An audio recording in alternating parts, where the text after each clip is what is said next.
Okay to speak at any time. Good morning, Jeffrey. Morning? Yeah, it's morning. Sort of morning. So let's talk a little bit about your full moon history. I mean, you're working with Charlie again. Yes. And this is the first time you've worked with him as a director in this country. In this country. But I did do a movie that unfortunately never came out called Evil Clergyman, which was one of 3 short films in a group. Pulse Pounders, I think, was the overall title. But this is the first time on the national shores, yeah. So tell us a little bit about Mordrid. I mean, you must have been a very attractive character to play. Charlie approached me about this almost a year ago. That's what's sort of great about this business, you know. Someone comes to you with a germ of an idea, says they want to build a project around you, but they just have sort of inkling ideas about what the story will entail, and it's just been really a lot of fun over the course of 10 months to, you know, watch the pieces fall into place, watch the ideas formulate, and the scripts go through different stages of honing it down to what we're finally at, and it's been a great journey. It's remarkable because really for me this is the first time where something has like come to fruition like that, where there's been this kind of long progression to the project. Usually an actor gets a script, looks at it, and then and there we go. So this is sort of fun. Not bad. I mean, it's got to be an actor's dream to have a movie built just for him. Yeah, and to have absolutely, and to have Charlie's ear and to say this, that, I like this, so maybe we can do away with that, and what do you think of this? And it's been a good collaboration. So what is Mordrid anyway? What is he? A wizard, a warlock? He's a good sorcerer. There's such a thing as a bad sorcerer, and as we have in this movie, and a good sorcerer.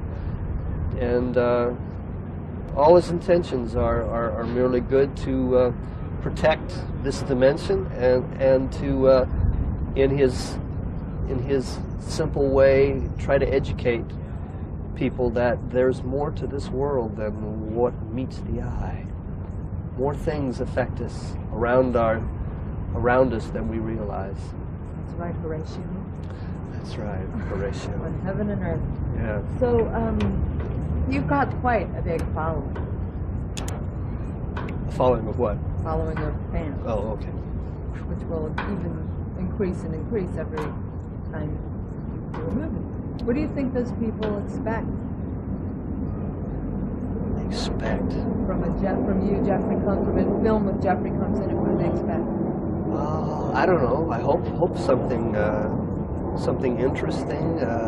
Hopefully they just want to see what kind of tack I bring to any kind of a role. I hope that they don't expect you know, over and over reprises of Herbert West. You know, I hope that they see me as you know, an actor who embraces that character, but also wants to branch out and just be thought of as a good, versatile actor. And I hope with this project that they'll see you know, another angle, another aspect. Are you anxious to leave? Why don't you explain who Herbert West is, and then answer whether you're anxious to sort of leave him behind? And well, if I have all these fans out there, then I have to explain Herbert West, I'm in trouble. Herbert West, the Reanimator, obsessed, compulsive, driven young Nazi scientist who believes that he can control heaven and earth with a needle and his little reanimating fluid. He was a great character, and I enjoyed doing him, but you know, it was a role, and hopefully I can, you know, just kind of add to the library. I'm just doing it. Yeah. When what's his name, Gaudio pulls you over and he says to you, "Hey, Mandrake." Well, what does he mean by Mandrake for people who may not know?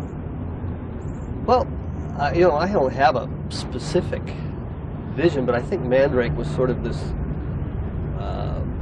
kind of the quintessential cliche magician with the painted in arched eyebrows and the Van Dyke, you know, beard and the cloak and, you know, your typical magician as opposed to a sorcerer. It's an insult. Insult. You mean so? So what is it like fighting dinosaurs or being around dinosaurs that aren't there? That aren't there, yeah. Acting to an empty space. Shooting bolts of lightning out of your hand when there's... I can't do it, can you? It's... I really haven't done it yet. Just kind of rehearsals, but it's make-believe.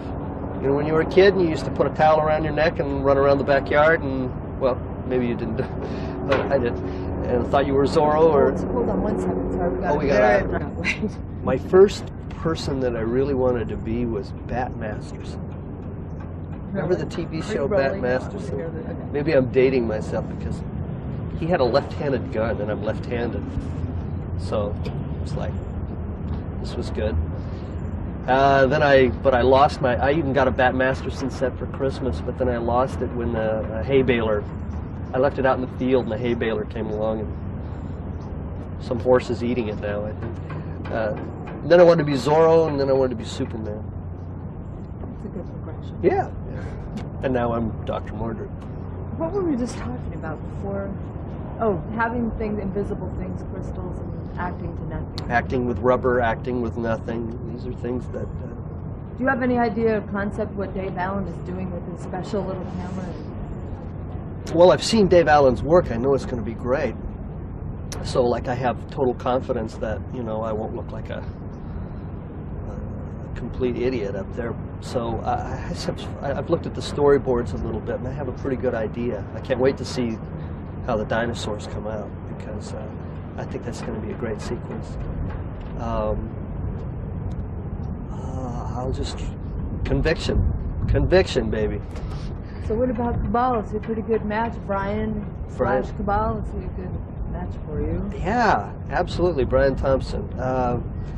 Really very good, nice guy. You know, we actors we get thrown together within literally hours, and we have to, you know, kind of get to know each other real quick. But he's an easy learn. He's open and friendly, despite what you'll see on the screen. Pretty evil sucker, but yeah, he's an awesome nemesis that I have to overcome. Yeah. What about your co-star, the female interest? Yvette? Yeah, she's great. We've done 2 or 3 days together, and she's just real enjoyable and good, solid actress, and I like what she's bringing to the role. Let's just answer one very important one. How many directors are on this movie? 5. There's 5 directors. You, me, Charlie, and what's his name? Albert, and who's the 5th? It's Dave Allen. Dave Allen. Yeah, Dave Allen. He's the 5th. Thank you. Thanks for helping me out on that. So you and Charlie do go back a long way. What is it like? Has he changed as a director? Has he grown, or is he the same old? Well, really, this is the yeah. In between takes, I gotta take a phone call. No, he's great. He's real good. He's real solid, and he trusts actors to you know, bring their own input. So I feel real comfortable with him, and it's real interesting, this sort of roulette with him and Albert. It actually works because Albert, whether Charlie is busy overseeing Full Moon or not, Albert's always on set and always has good input, and both of them together, it's real harmonious. So it's not a problem at all, and I never saw it that way when Charlie approached me with it. It only helps. Yeah. Now, you have sort of a future to look forward to. If Mordrid's maybe a Mordrid a year, or 2 Mordrids a year. Cool. That'd be great. It's annuity. Yeah. You know, we change the ending all the time to make sure that it's very clear that you're back. Yes, I noticed there's a line in there that says, I'll be doing a lot this year. So Also, you had a little speech about full moon, explaining. the magic of a full moon. Yeah, I tried to hit that full moon in my speech. Did you notice that? It's great, and you may see that, well, with your permission, of course, on another thing someday. The intro to every movie. Right. Okay, let me see. I got this on more. Whenever things get a little crazy, someone always remarks, there must be a full moon.